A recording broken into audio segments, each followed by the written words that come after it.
Bonjour éclaireur Pro-Vérité, bonjour à tous mes condisciples de la digne classe éclaireur Pro-Vérité. Mon édito aujourd'hui a pour titre « Notre plantation nous est plus que chère.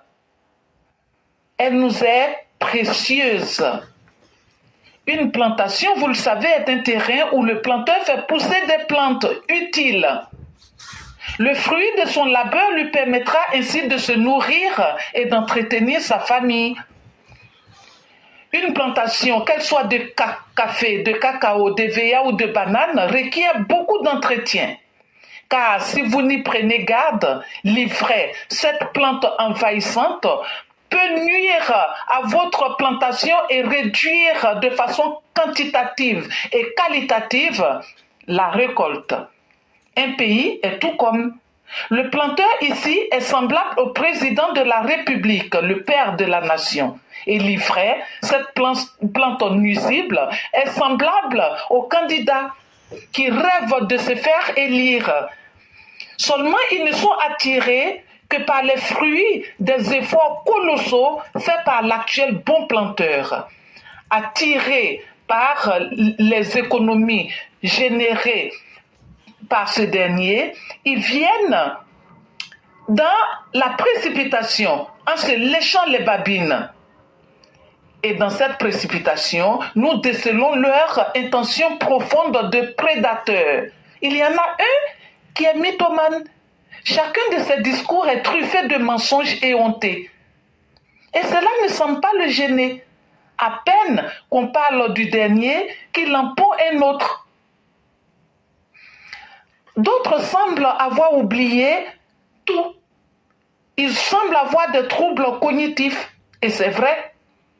Ce sont ceux-là qui avaient déclaré impropre à la fonction de président un candidat vieux de plus de 75 ans pour vouloir revenir à 79 ans aujourd'hui.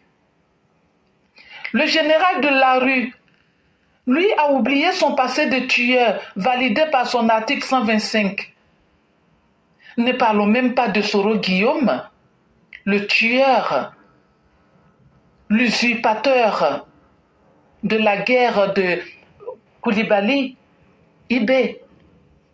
Mais dis donc, heureusement que nous savons les lire à travers eux. Heureusement qu'ils sont si transparents qu'ils sont semblables à un papier en filigrane. Et nous, notre rôle est de leur faire barrage et nous y arriverons, Inch'Allah. Merci et à bientôt. Merci infiniment, Mère Blanc, et par la grâce de Dieu, nous vaincrons. Nous vaincrons parce que les Ivoiriens n'ont pas oublié la vermine qui est dans la plantation qu'on appelle Soro Guillaume. Il y a le bon planteur et il y a le mauvais planteur. Le bon planteur, c'est celui qui se soucie depuis la période de la sémence jusqu'à la récolte, qui se soucie de chaque détail dans sa plantation. Mais le mauvais planteur, s'il a pu à peine s'aimer quelques graines, encore qu'il devient difficile à lui de se courber pour désherber. Mais il fera semblant d'être surpris et il va vouloir blâmer la nature. Ah non, la terre là n'est pas bonne parce que les herbes poussent trop. Alors que là où les herbes poussent trop, c'est une terre qui est fertile. Mais ce ne sont pas les négatifs qui nous intéressent. Nous parlons du bon planteur. Le bon planteur, c'est quand il arrive à mettre en place. Il tient compte du temps. Alassane Lalibe, il devrait venir tôt, mais s'il était venu 20 ans plus tard, hey, ce que tu dis là, c'est ce que toi tu veux, mais tu ne peux pas dicter ta condition à Dieu. Militant RADP, RDR. Alassane, il est venu au bon moment. Il est venu au moment où tous ceux qui pouvaient crier là, pour dire qu'eux vont transformer le monde là, il est venu après eux, parce que Dieu voit ce que toi tu ne vois pas. Dieu a laissé que tous ces vauriens là passent. Et après maintenant, celui qui sait faire quelque chose vient faire quelque chose. Donc ce n'est pas à toi de dire à Dieu, voilà, tu devrais faire comme moi je voulais. Donc le bon planteur vient au moment opportun. Et le bon planteur vient avec la bonne sémence. Il est venu avec le bon programme de société. Et aujourd'hui, là, les Ivoiriens voient les Ivoiriens ressentent, sauf les paresseux, les inutiles et les fainéants.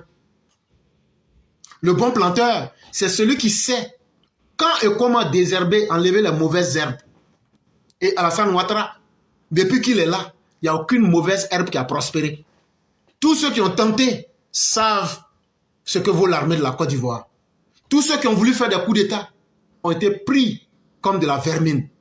Mais le bon planteur, c'est celui qui sait encore, après avoir désherbé, c'est celui qui sait prendre du temps, prendre un bon coup d'air pour dire, sincèrement, que le monde le reconnaisse ou pas.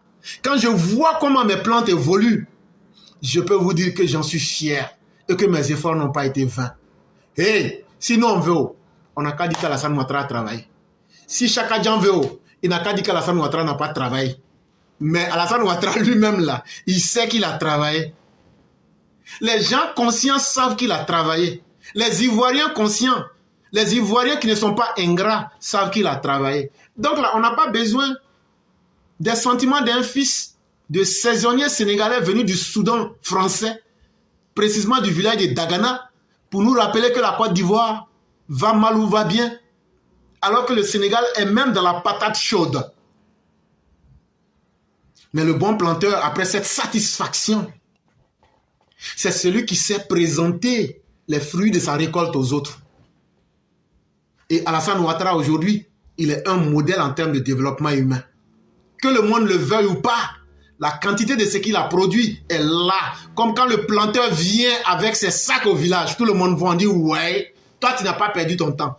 Vrai, Alassane Ouattara, tu as été président, tu sais ce que c'est qu'un président, tu n'as pas perdu ton temps. Et c'est là que nous sommes aujourd'hui.